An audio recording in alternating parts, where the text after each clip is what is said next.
लग रहा है आज ऐसा ना घूम जाए दिन के दौरान, तो आपको स्क्रीन वॉच आउट करनी है। हम सिर्फ वो 10 स्टॉक्स बस हाईलाइट कर रहे हैं, तो ये थोड़ा सा आपके लिए है कि स्क्रीन देखिए, मूवमेंट ऑब्जर्व करिए, उसके बाद कोई ट्रेड या कॉल लीजिएगा बाजार को लेकर। मैंने दो ऐसे पॉकेट लिए हैं जो बहुत स्ट्रेंथ में है, वो है रियल एस्टेट। पहले तो रियल एस्टेट में पहले सोचा कि गोदरेज प्रॉपर्टी सबसे वीक है, पर काफी बिटा हुआ है, और कल बहेती साहब ने चैनल पे बता भी रखा था, तो और दबाव आ गया उसमें, जाते जाते अच्छा खासा प्रेशर के साथ क्लोज हुआ। फिर सोचा कि स्ट्रेंथ वाली पॉकेट जो थी डीएलएफ, ओबेरॉय रियल्टी, उनको बेच देता हूं, पर वो अच्छे खासा आउट परफॉर्मेंस दिखा रहे हैं। तो फिर स्ट्रेंथ में, बाकी सब स्ट्रेंथ में, गोदरेज प्रॉपर्टीज को छोड़ के अच्छे कम नामों में, तो फिर स्ट्रेंथ में मैंने सोचा बंगलुरु वाली आज छेड़ी जाए, तो मैंने ब्रिगेड और प्रेस्टीज को उठाया। अब ये उठाने का स्पेसिफिक रीजन, अब ये यूएस के एक्शंस दिखाते हैं कि हमारे सेंट्रल बैंक को मजबूरन थोड़े से रेट हाइक से क्वांटम एग्रेसिव रखना पड़ेगा। एग्रेसिव से मेरा मतलब हो सकता है, अगर स्ट्रीट में डिवीजन था 25, 35 और 50 के बीच में, जो आमतौर पे आजकल हो गया है, ये शायद शिफ्ट 50 की तरफ ले जा रहा है। अब वो रेट हाइक्स होना, रीसेंट मंथली रिपोर्ट्स में थोड़ा सा कूल ऑफ होना रियल एस्टेट मार्केट का, प्लस ये साउथ वाले मैंने क्यों चुने, ये कुछ दिन पहले एचसीएल टेक की हम लोग खबर सुना रहे थे आपको कि कौन से प्रोजेक्ट से माइक्रोसॉफ्ट के एचसीएल टेक के कुछ एम्प्लॉइज फ्री हुए, तो उनको सबको निकाल दिया गया, किसी और प्रोजेक्ट में एब्जॉर्ब नहीं करा गया। कल विप्रो ने भी मूनलाइटिंग के नाम पे 300 लोगों को निकाल दिया। कुछ दिन पहले कहानी ये थी कि कंपनियां 3-3 बार सैलरीज बढ़ाती थी साल में, रिटेन करने के लिए, एब्जॉर्ब करने के लिए, बेंच को बढ़ाने के लिए। आज कहानियां बहाने ढूंढे जा रहे हैं लोगों को निकालने के लिए। ये लिक्विडिटी जो टाइट हो रही है, उससे स्टार्टअप्स के लिए भी एक चोक पॉइंट बनता है।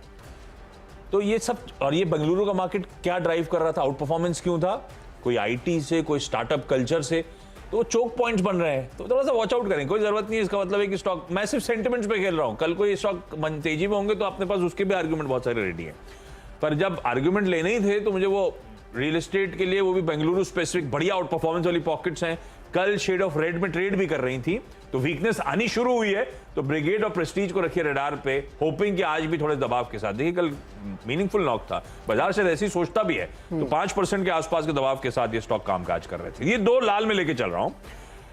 ये एक दिक्कत वाला है, ये जब भी लेता हूं उल्टा चला जाता है।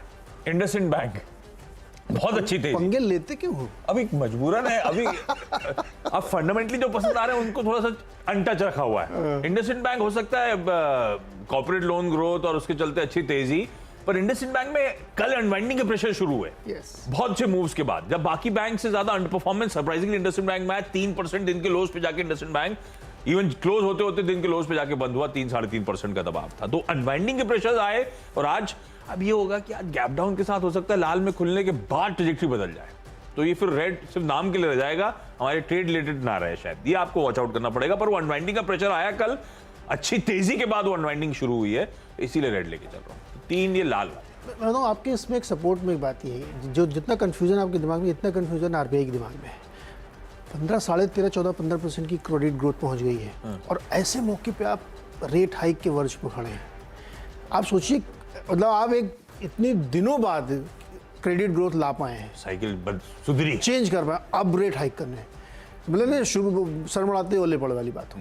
तो इसलिए बैंकों के ऊपर ये कंफ्यूजन, एक प्रेशर सिर्फ आपके नहीं, आरबीआई के दिमाग में भी होगा कि अरे अभी तो शुरू हुआ था, अब ये करना पड़ेगा। और करना इसलिए पड़ेगा क्योंकि आपको रुपया बचाना है। डॉलर इंडेक्स 111 के ऊपर चल रहा है भाई, हाँ तब अब दिखा रहा 111.5 के ऊपर चल रहा है, तो इसलिए, और 2 साल की बॉन्ड यील्ड में 4% है, ये यूनिवर्स हो रहा। तो ये बैंक रेट सेंसिटिव के लिए तो खैर है, इसमें कोई दिक्कत नहीं। तो इंडसइंड बैंक के अगेंस्ट में जाती है ये पूरी खबरें। खैर हमने जो लिया है उसमें हमने कहा था कि आईटी पे मुझे लगता है दबाव रहेगा, तो जो